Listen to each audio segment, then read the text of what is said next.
the hegemonic, like I mentioned, predatory tapping into talents in Africa. Then if you look at the terrible construction and conception of what sports is and what benefits thereof by government.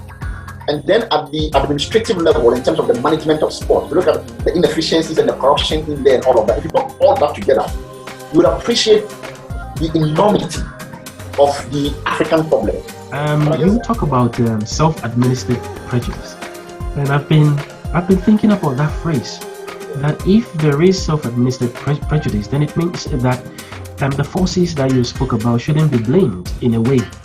Is that the case?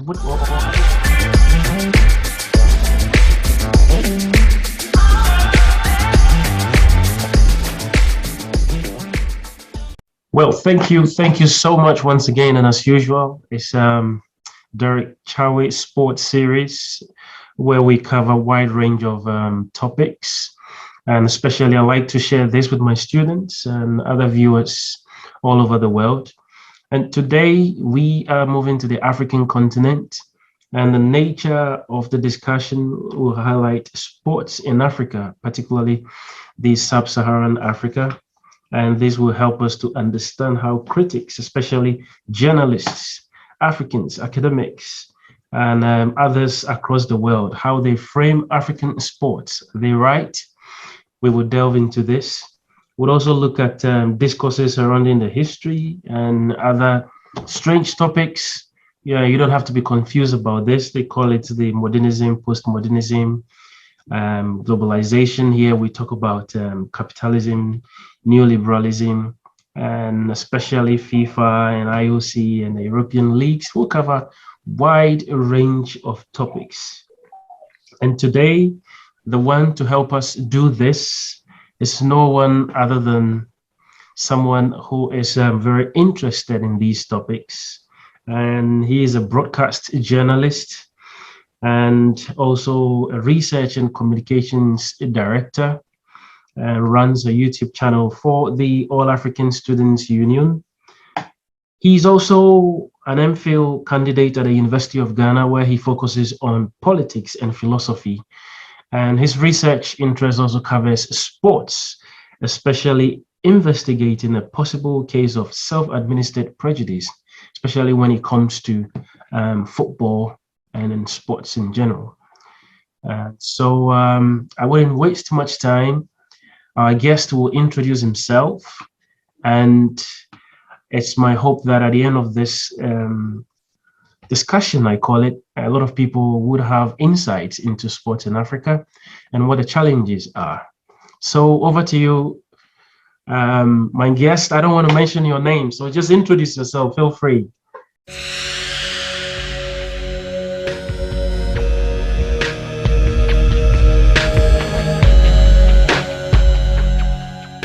My name is Abdul Karim Ibrahim, and I'm Ghanaian. And as you rightly mentioned earlier, I'm a graduate student at the Institute of African Studies at the University of Ghana, where currently my research interests are borders on sports. I am investigating the appointment of football coaches in Ghana, specifically with the senior male national team, the Black Stars of Ghana. The Black Stars are very famed for their exploits in football across the world, and particularly from the 2010 World Cup. And the reason I'm interested in that particular subject is also because if you look at the history of appointment of football coaches in Ghana, you'd notice that particularly when it comes to local coaches, or say Ghanaian coaches, they have proven to be more successful than foreign coaches, and to an extent, white coaches. And so I'm interested in finding out what exactly may account for that, despite the evidence suggesting that local coaches or Ghanaian coaches do well. And anecdotally, the conversation around this subject here in Ghana suggests that there are some undertones that seek to put across a message as though anything foreign or white is better than anything local or black. So I want to investigate that and learn some more about that. But aside from my graduate studies, I am also a journalist, and I have had some experience in reporting on sports. I began say about 6, 7 years ago, reporting on coach football and sports more broadly in Ghana. And I should also put this out that I come from the same place with the very famous former Ghanaian international, AC Milan, Inter Milan, Portsmouth, Sule Ali Muntari. And so I've had the opportunity to report very closely from where he began to play and all of that. So yes, I love sports, I love football, and I hope that my research interest in there would also expose a lot of the discourses in that area. So that would be it about me. Thank you. To be more specific, we'll be talking about sport in Africa. Just to remind my viewers once again to better understand how critics, and by critics I mean journalists, he's a journalist. Africans, he's an African. Academics, and as we mentioned, he's an academic. And others across the globe frame African sports, and to see whether these frames are right, and whether they are caused by ourselves or whether this can be improved. So, I mean, in a very broader spectrum, can you tell us about the current state of sport in Africa? I know you've been in this field for barely 7 to 10 years, covering African sports and interviewing all manners of people. What is your take? What is your take about it? What do you hear? What do people say about African sports? Well, so I guess first and foremost, what one would say is that African sports more broadly is treated more or less as a peripheral subject in many ways.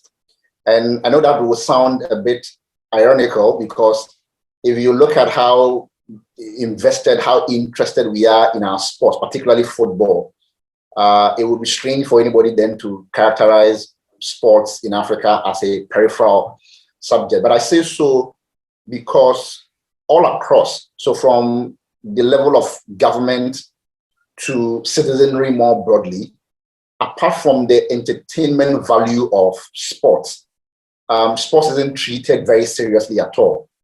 But in terms of the state of sports in Africa, I would say that it suffers the same predicament as many other social institutions suffer in Africa. And so if you look at Africa's politics, if you look at Africa's governance, if you look at Africa's development, Africa's culture, and many other things like that, they appear all to be very subservient to a more hegemonic alternative in Europe, in the West, and even now in China. And so, yes, on the talent level, human resource level, it looks like Africa really would compete with any other continent in the world. But in terms of the state that it is in, it is not one that anybody can be very proud of. And that is also particularly because of some of the stakeholders and the role they play, some of which we are definitely going to be discussing. But if you ask general overview and outlook of African sports, it's not one that is very good enough, very promising enough at all. But that is also because generally it is in the same league as the many other things or institutions that Africa doesn't appear to have properly developed. Okay, I mean, well taken. And as you see over there, it's when people talk about African sports, it's always start with problems. It always start with challenges.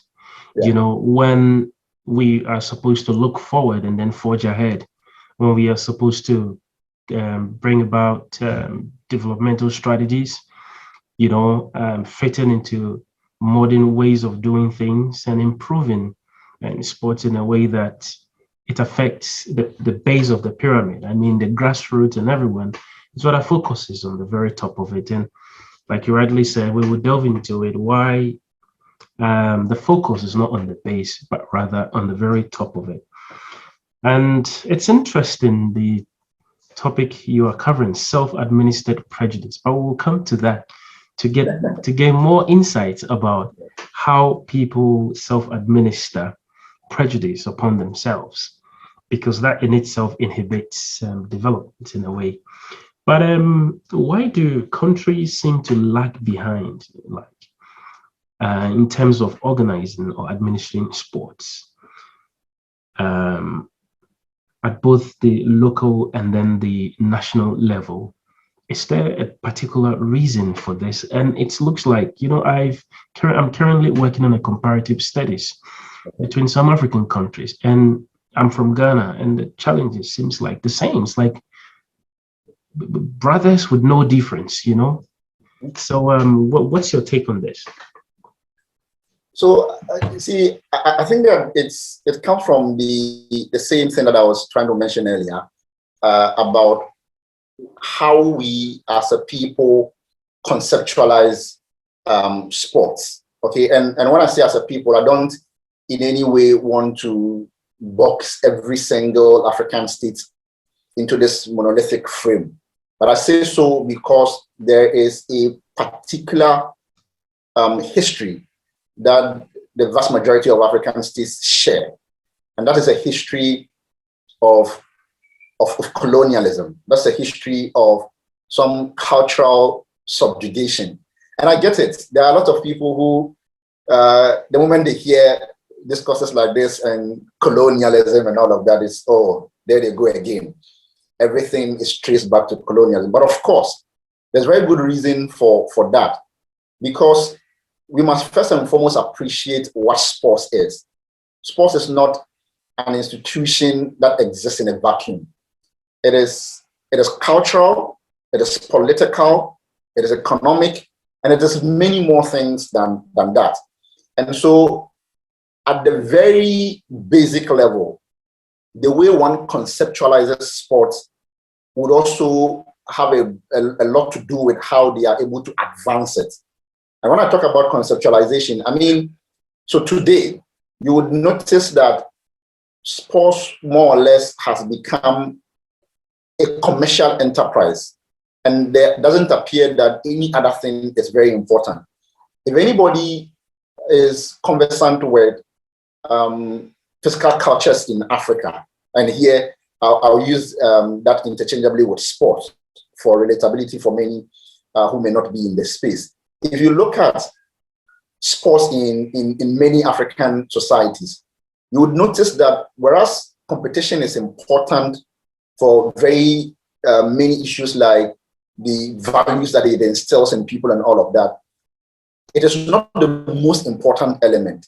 It is about many other things, including even health. Okay, so today, sports has become ultra competitive and very commercial in its framing. And that also means that at every point in time, it is the commercial and economic value of sports that's the most important thing. And that also then means that there are certain institutions that are necessary to be able to nurture the sport, to grow it, and to develop it.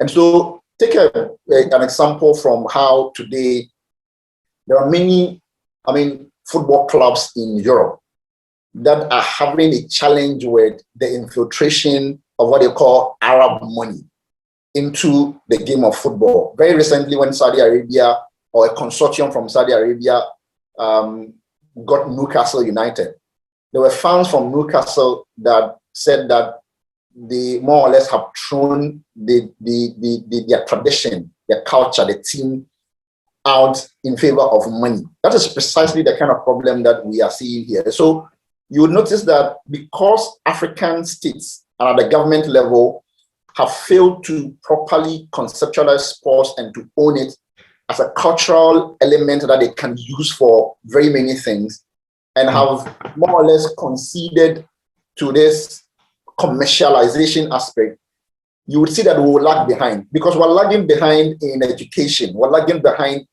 in economic development, we're lagging behind in so many ways. And so if sports at the level of governance is not the most important thing, then quite clearly you cannot expect that its development would be better than what we are witnessing in education, in food production and many other things like that. And for me, I think that is why it is a conceptualization of what sports is. That is why you would see that many African states are struggling the way they are. Yeah. Well, I mean, I tell people that sports is now an export commodity, you know, and if your kind of sports is not what you are practicing, then it's a problem, because this sport comes with cultures. You know, it has cultures of different places. That's why we have in various African countries, there are various kind of physical activity and sports that they do, and they convey certain values, as you said. So if you just accept it as it is from elsewhere, it becomes difficult, because then you have to apply someone's values, you know, and you know, that comes to the question about, you spoke about colonization. People tend to blame this on colonization a lot, especially our Pan-Africanist brothers. I don't know, especially from the Pan-Africanist perspective. Not everybody, but mostly you have most of Pan-Africanists blaming that on colonization. And colonization in itself comes with, you know, transposing somebody else's culture to a different place. And now that it was abolished, of course, and now we have globalization in itself, which comes with, you know, the commodification of even local products and the likes. And as you were talking, this came into mind, whether this transposition of culture is normal, or there is, and that it affects the way Africans approach sports. And that's why there is a problem. For instance, like, many people believe sports came from Europe, some part of Europe, especially football, right? And it's managed and it's played in a different way, right? And now when you come to most African countries, most of them want to model their way of doing things, especially to that of the Europeans, instead of trying to localize it, instead of trying to do it in their own way. They try to model it, and that in itself becomes a challenge. But I don't know what your take will be on this, since we're discussing this topic and the way forward and how this can improve, especially most African countries' way of approaching sports. Yeah. Yeah. So you're right, because, so for instance, if you take the game of football. Yeah.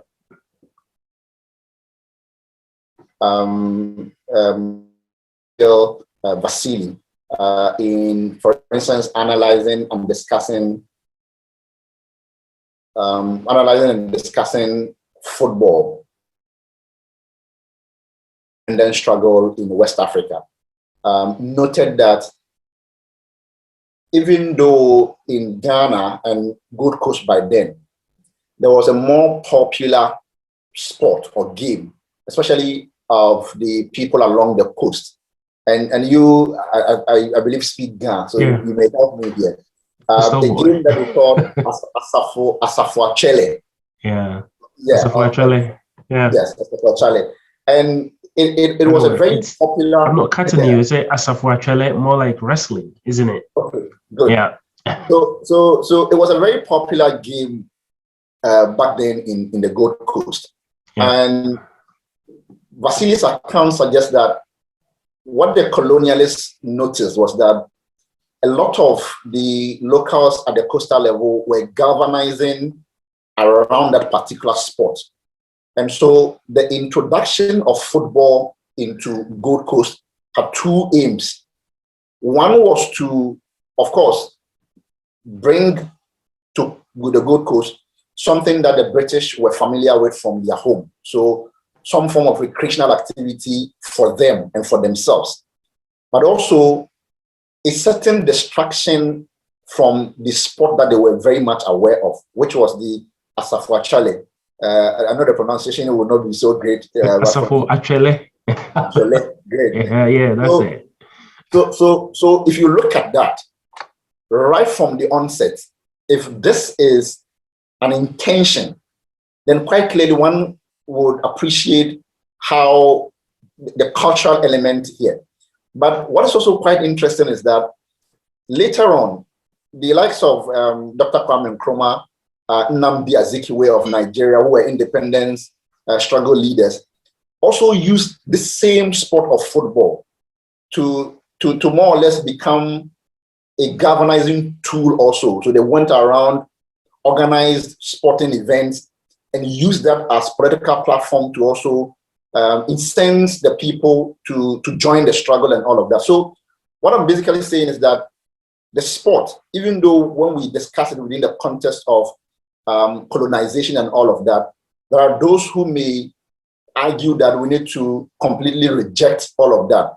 But the point also is that you can always use these same institutions and sporting disciplines for your own good. The question, however, is how have African countries been able to do this?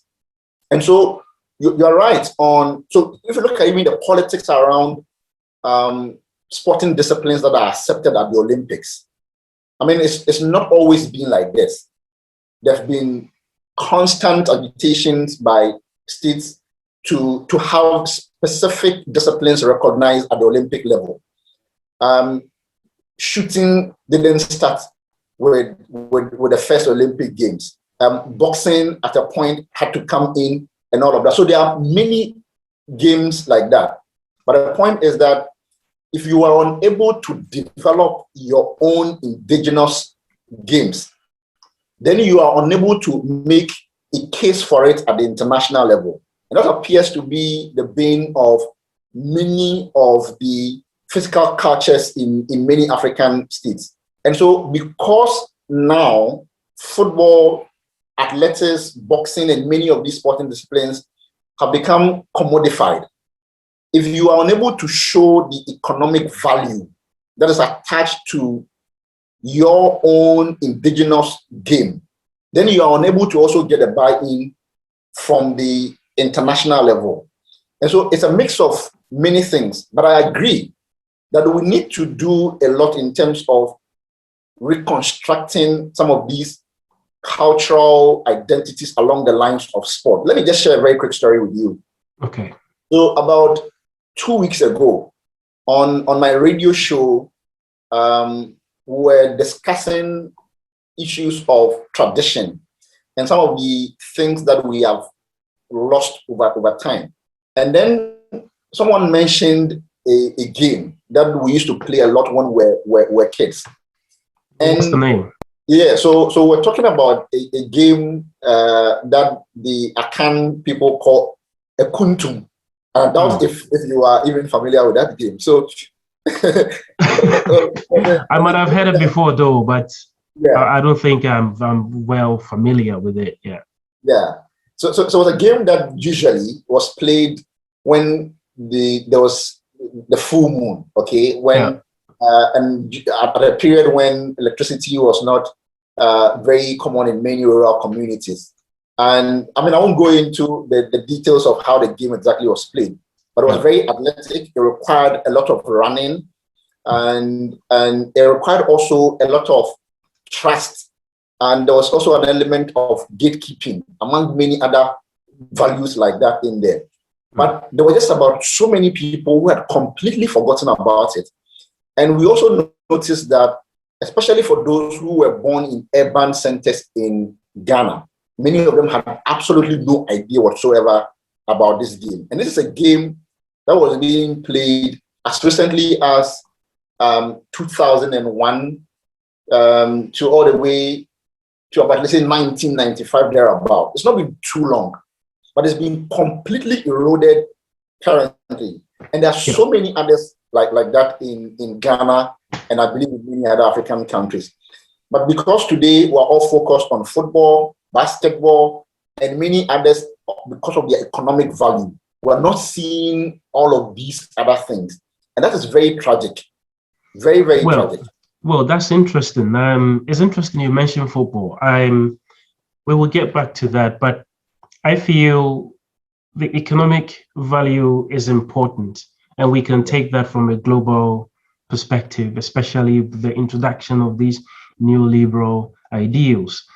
So football in itself, one may say that it's more dominant in the West, right? And then it goes further to other places. So much of the hegemony, as you mentioned in the beginning, of power is from the West.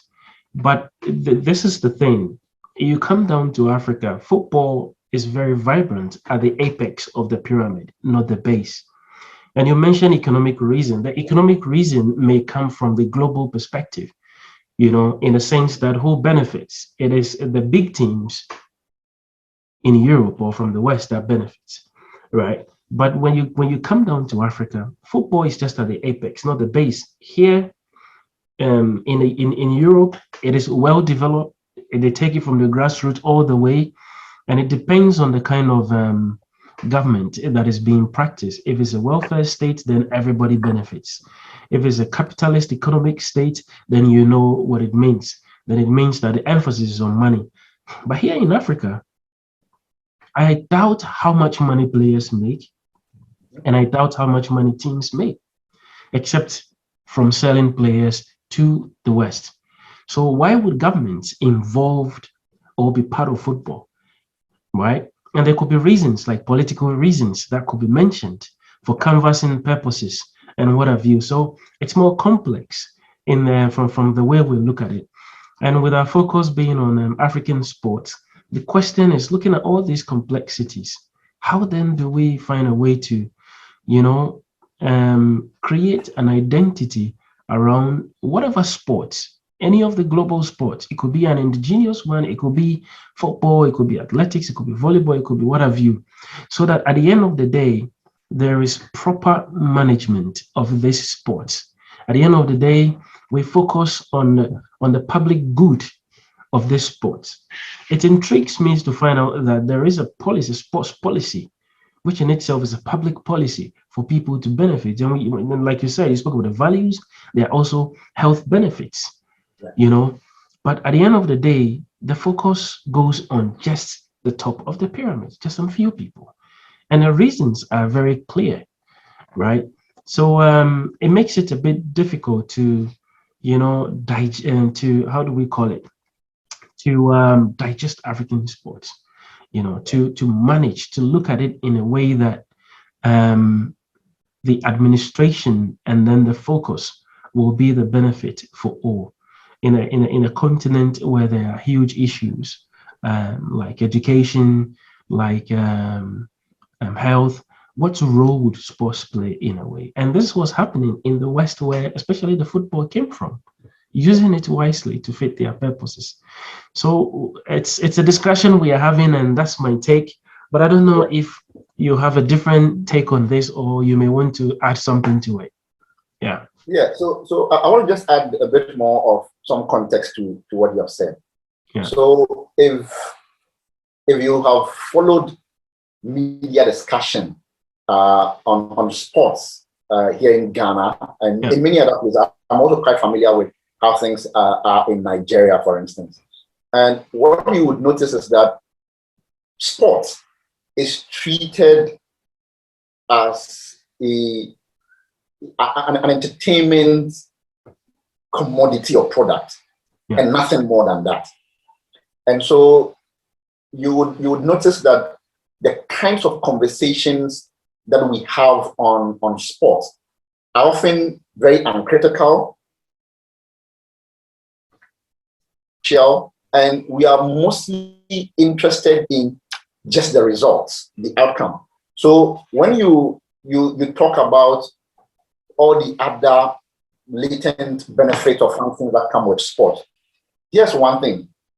So at the school level, and I'll share a story with you with how things are done at the second cycle level in Ghana.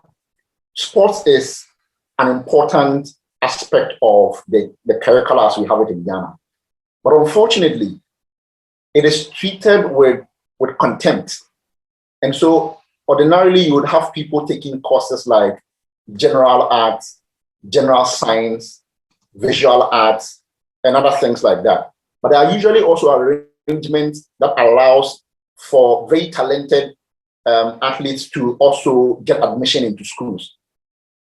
But unfortunately for them, when they get into schools, because they are only treated for the entertainment value that they present when they play sport.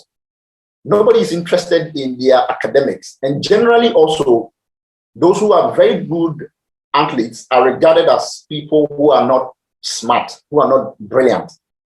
And so, one, teachers don't care about them. And that in itself has created a certain stigma and exclusion for them. And so we treat academics as in go to school, learn, become a medical doctor, become a lawyer, and all of those things as mutually exclusive of sports development. And it is for that reason that now parents are not as interested anymore in pushing their wards into sports as they used to back in the days. And so the coast football that we used to have very vibrant in Ghana is diminishing. That is not entirely as a result of the grassroots football, right? Just for the benefit of our viewers who do not know much about grassroots football in Ghana, they call it Colts football. Yeah. So the grassroots football in Ghana is completely, destroyed now. That is also largely because, as you mentioned earlier, the economic value. So there are many European academies that have more or less become quite predatory when it comes to their relationship with grassroots football in Africa. It's almost crippled the community-based football system that we have.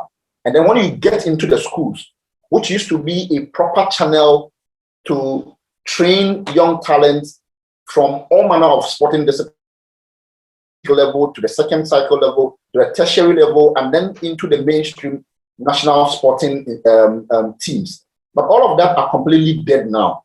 And so you are either getting into the sports as a whole or you are doing academics.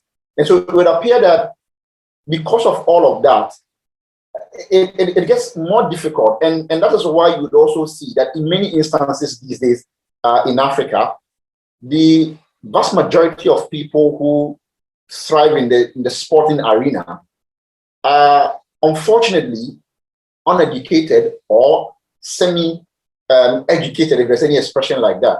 And that is why they also become very vulnerable to enticement by people who, one, push them through very unorthodox, very dangerous routes to migrate to Europe and to other places because they think that they can have a better life there.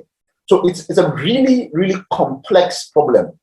But also, if you look at the stakeholders, when it comes to administration, there are bottlenecks, there are bureaucracies, there are inefficiencies in the larger administrative structure in many of the African states. And this is not to stereotype African states in any way, but the point is that it is real. So the very recent BBC Africa Eye and the Tiger Eye private investigations into Ghana football uncovered a great deal of rot in how things are done, in how talents, for instance, are selected for national assignments, and many things like that.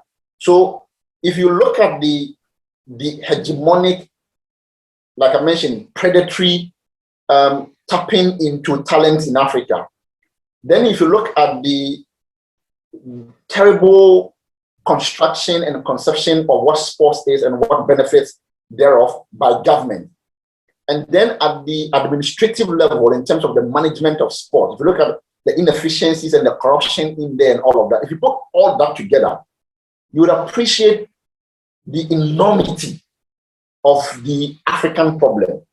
But I guess what I would say is that, especially for academics like your very good self and many who have taken interest in researching sports in Africa, they must begin to take on the courses that the likes of the Ghanaian philosopher Kwesi Redu, who unfortunately passed a few days ago, the likes of Ngugi wa Thiong'o are doing in African literature, the likes of Kwame Nkrumah did with African politics, and to also see sports as one of those arenas where we can take on the decolonization agenda.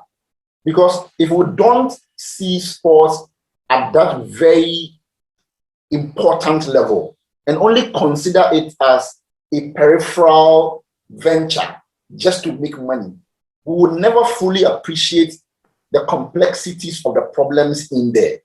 And so that is why, for me, even as a journalist, I find it quite disappointing, because the kinds of conversation that go on mainstream radio, mainstream TV, on sports, it's just disappointing, because there's no critical discourses that go on in there. Yeah. The echo chamber that we have created for ourselves there when it comes to the media and our discussion of sports has absolutely no recourse for academic research.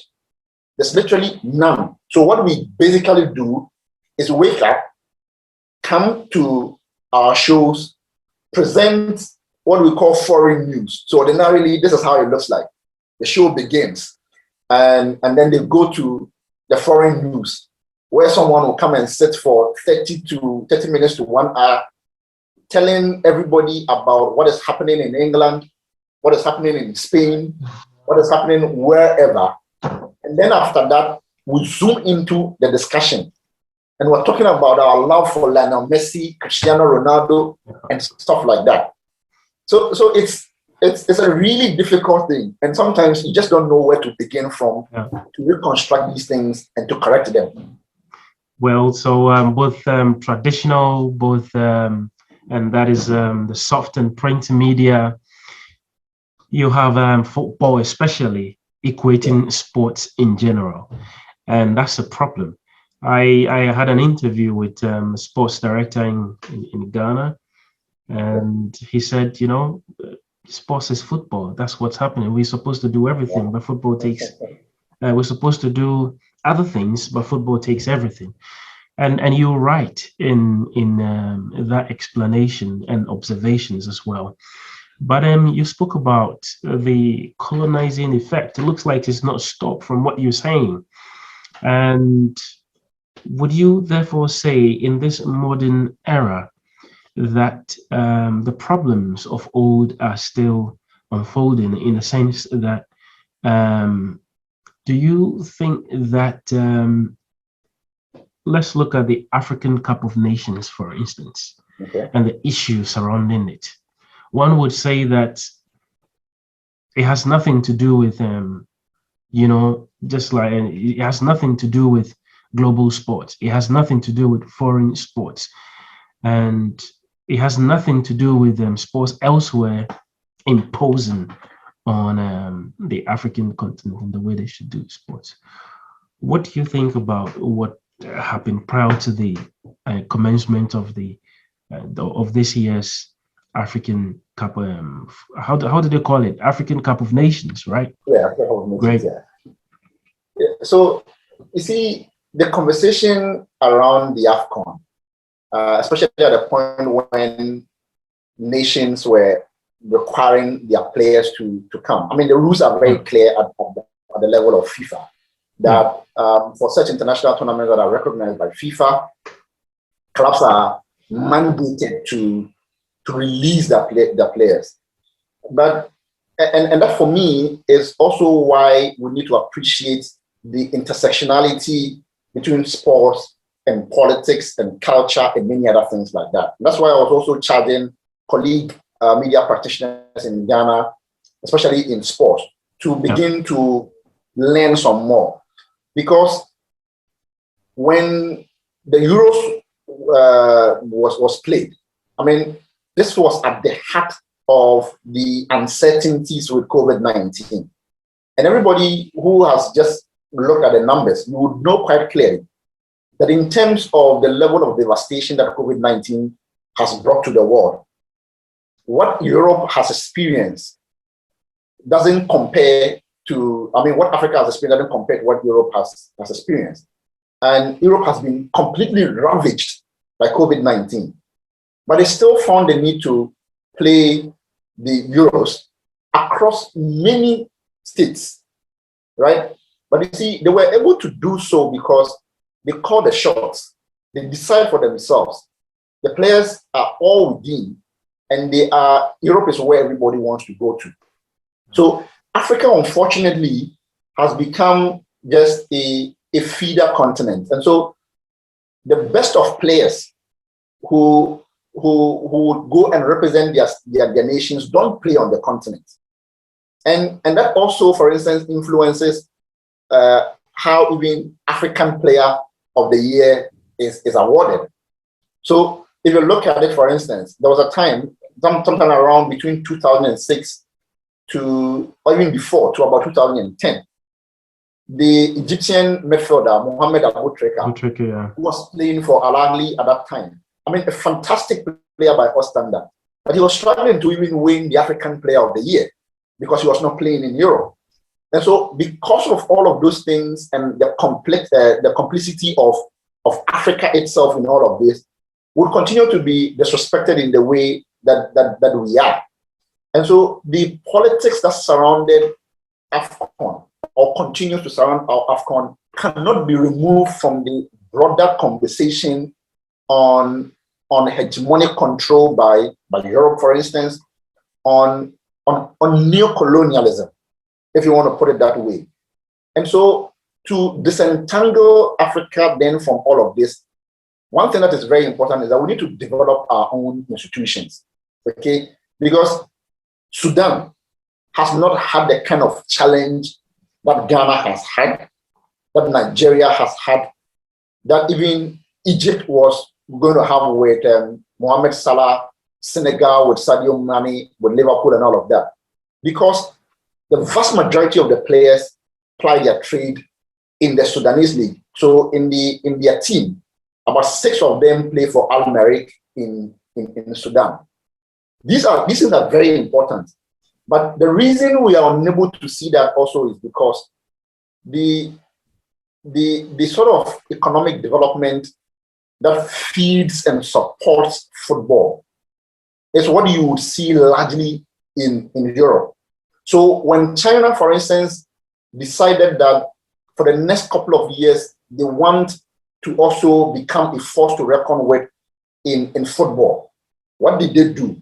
There was a deliberate investment and a permission, more or less, to private capital, which, if you look at the political ideology of China, is a very difficult thing to happen. But private capital was allowed into the space of football, and a lot of the clubs were attracting the best of players. Of course, many of them when they are at their twilight of their career. But the point is that there's a deliberate attempt to do so. What you don't get is such a deliberate attempt also by Africa, by CAF, by the African Union to do this. And so I guess the point I'm making is that, yes, it is true. And on any day, I would make the argument that some of these forces that have been on for a very long time will continue towards the development of African football. But we also have some agency, and there's a need to activate that agency and to determine for ourselves that what are we going to do. Let me just round off this point with this. So Dr.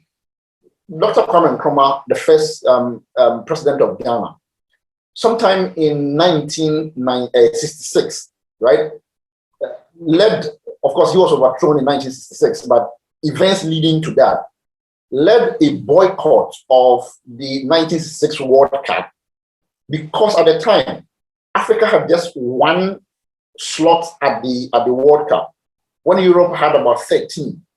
And even with that one slot for Africa, the champion of Africa had to go into playoff, right, to get a slot.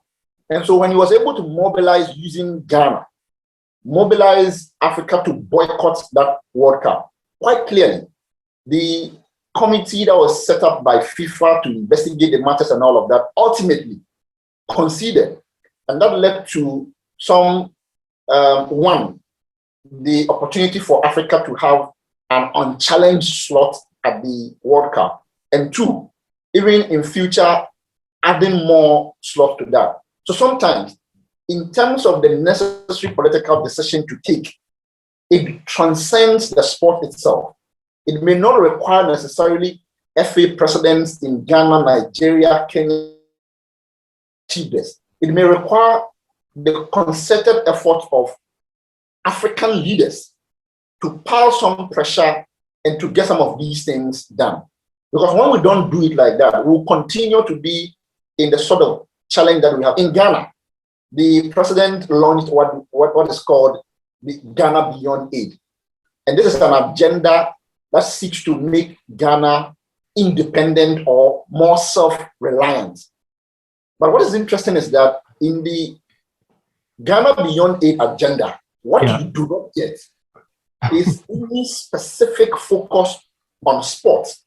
So we're talking about food importation and all of those things. But sports is also very integral to the Ghanaian economy. But there's no proper attempt, coherent policy to make sure that Ghana Beyond Aid would also capture sports.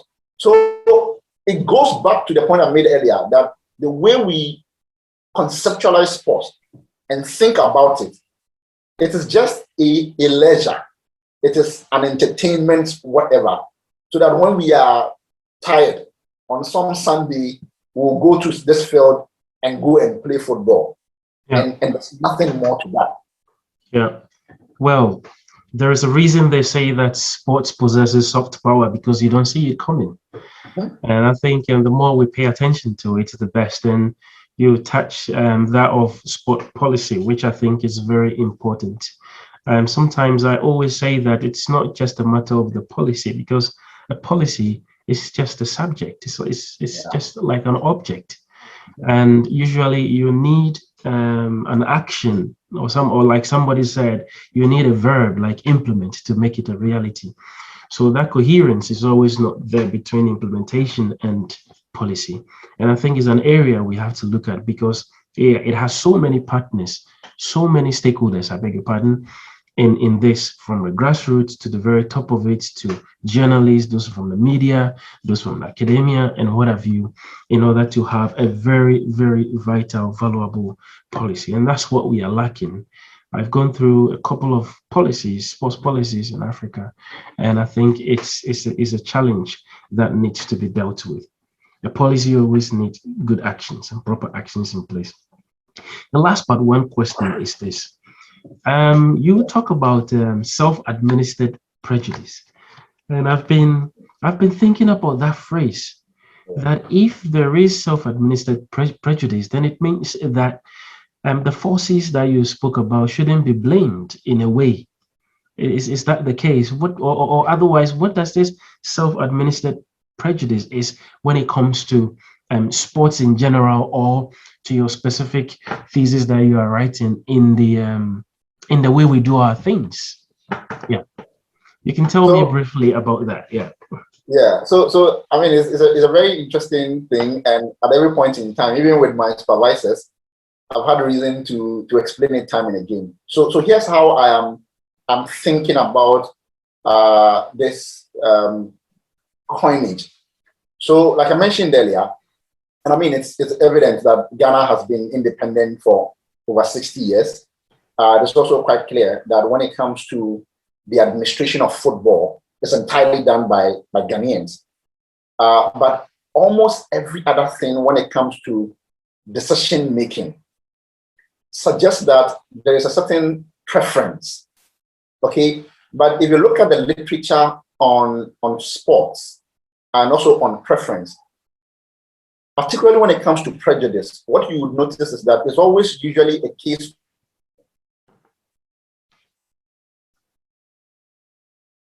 So I was saying that when it comes to football, what you would notice is that on issues of prejudice is usually as a result of some power asymmetry. So you are either having white dominant space as against, say, black minority in England, as you see with football, racism and all of that. But particularly when it comes to a racially homogeneous or ethnically homogeneous group of people. It is curious to understand why, despite that absence of asymmetrical power relations, their choices still demonstrate a certain administration of prejudice against themselves. So that is the hunch that I have, that I'm investigating.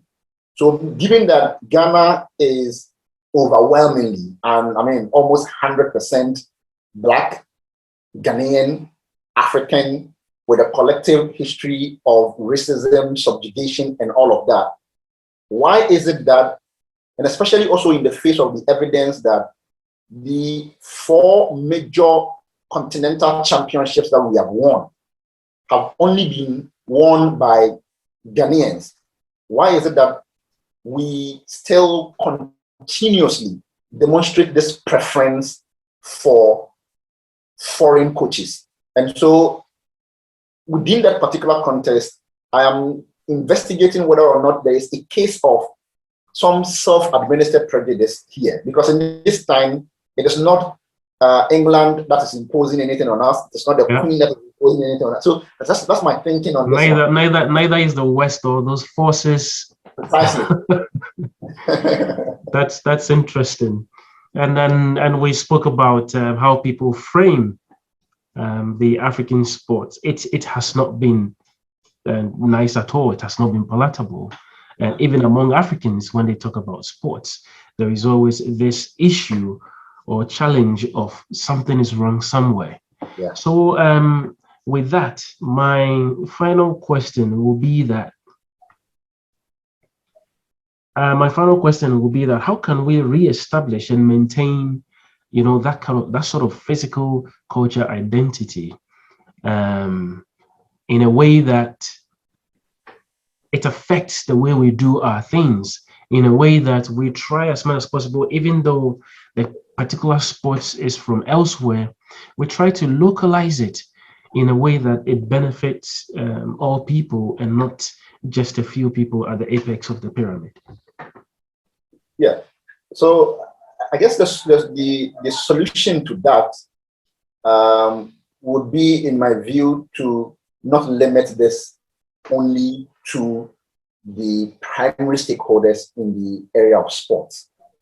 Because I think that it is so multifaceted that we would be doing ourselves a great disservice if we limited it only to people who are interested in the area of sports. And here's why I say so.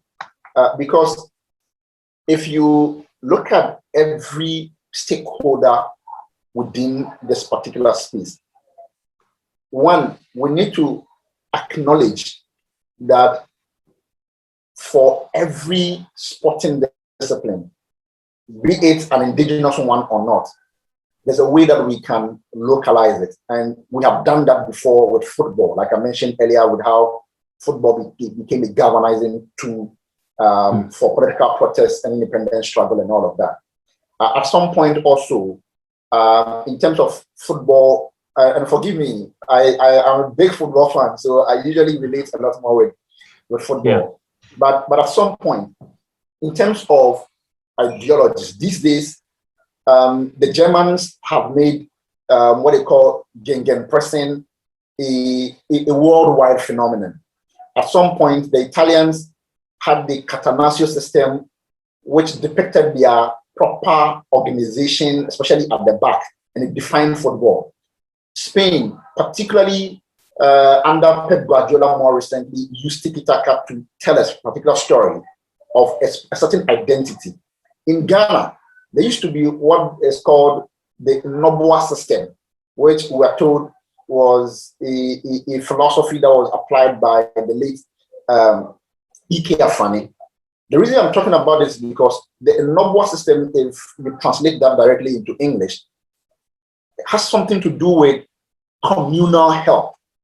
Okay, and so it means that even with football, if we could recognize the dominant ethos that govern our relationship and interaction in our own spaces, then we would appreciate that when we get onto the pitch, the defining philosophy that will characterize how we set up our team, how we play football, will be defined by some of these things. And so, first, we must recognize that we are part of a more globalized entity today.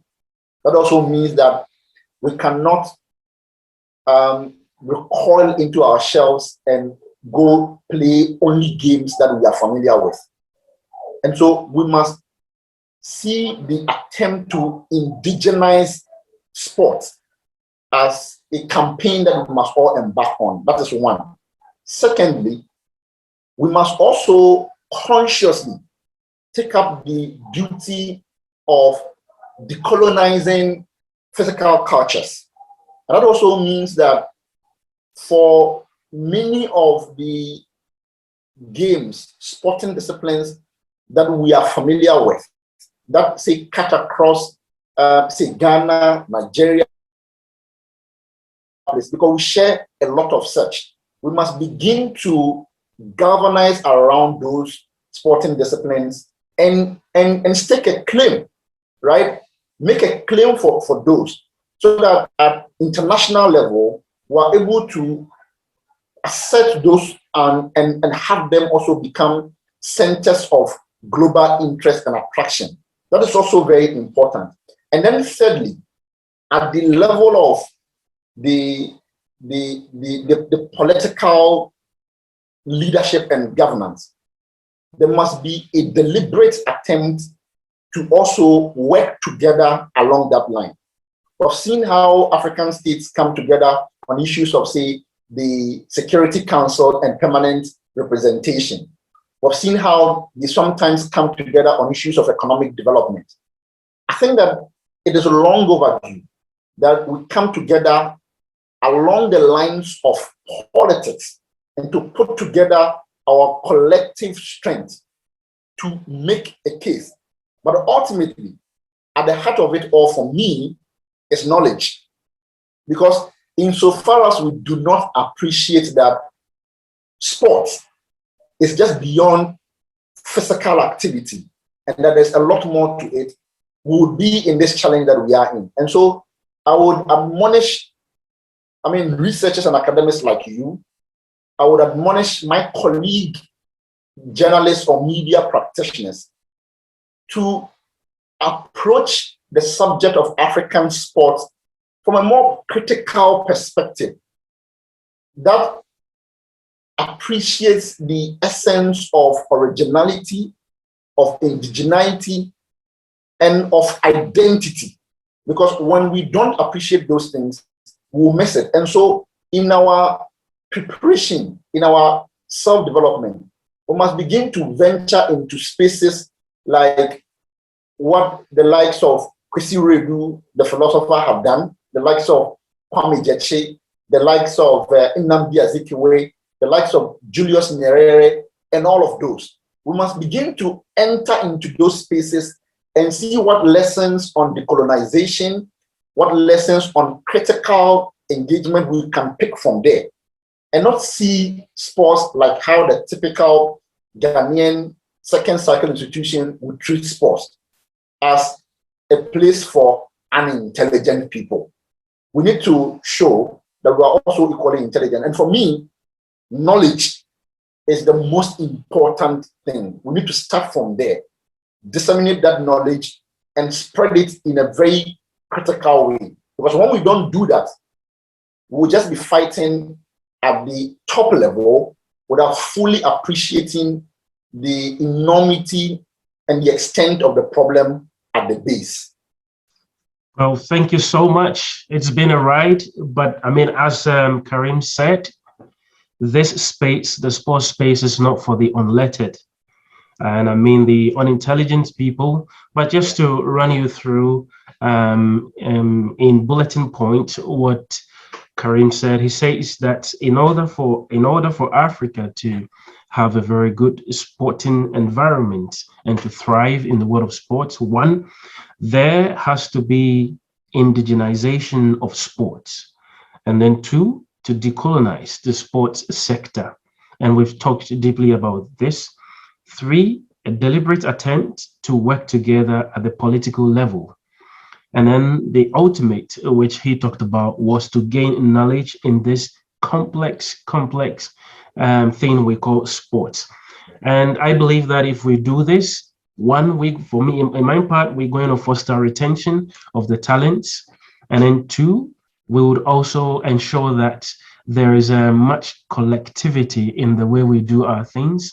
By this, I mean that all those that matters will be considered, all the various stakeholders, and sports will trickle down from policy to implementation. And then lastly, I think the African philosophy, Ubuntu, where everyone helps each other, would also be met. So on that note, I want to thank you so much, Karim. It's been a very, very educational journey. It's been a learning curve. And I know that this will instigate a lot of comments down there. I would like to hear your take on this. And I would like to hear your take on this as we all work together to build a very strong, instituted Africa, a strong institution where sports will not be treated at a peripheral, but considered as an ingredient and that is important for our livelihood in terms of physical activity, in terms of health, in terms of values, and also for economic reasons. On that note, I want to say thank you for the time. I truly appreciate this because I think you unpacked a lot, and I know a lot of people will be collecting all the things that you unpack, and it goes a long way to, improve the way we see sports. Thank you, and we will connect once again. Very well. Thank you so much also for having me on your platform. And I must say this very quickly before I go. I think that you're doing an amazing work here, and it's very important that, especially for those who are watching, let us all do well to also, share and to contribute to the conversation and all of that. And we really appreciate. Thank you so much to Charlie for having me. Yes, once again, have a good time. All right.